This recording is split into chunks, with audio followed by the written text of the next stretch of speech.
বিদেশি ভিসা সংক্রান্ত পূর্ব বিরোধের জেরে শাহ আলম নামের এক কুয়েত প্রবাসীকে কুপিয়ে পা বিচ্ছিন্নের চেষ্টা করা হয়েছে। উপজেলার ২ নং বারশত ইউনিয়নের পশ্চিম চাল এলাকায় সারিকা ক্লাবের সামনে এ ঘটনা ঘটে। এই ঘটনায় ভুক্তভোগীর ভাই নুরুল আলম আনোয়ারা থানায় মামলা দায়ের করেছেন। মামলায় অভিযুক্ত করা হয়েছে একই এলাকার রাকিব, তার বাবা লোকমান। আহত শাহ আলম জানান, তারা যে কোনো সময় গ্রেপ্তার করতে পারে। আর আমি একজন প্রবাসী, আমি 3 মাস অথবা 4 মাসের ছুটিতে আসছি।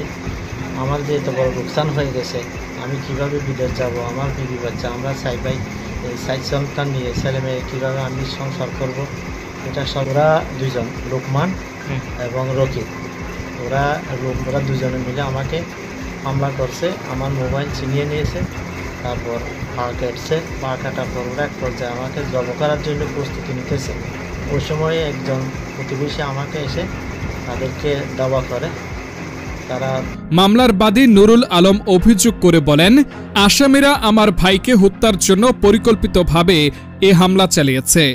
তিনি আরও বলেন, প্রশাসনের কাছে দৃষ্টি আকর্ষণ করছি, আসামিদের যেন দ্রুত গ্রেফতার করা হয়।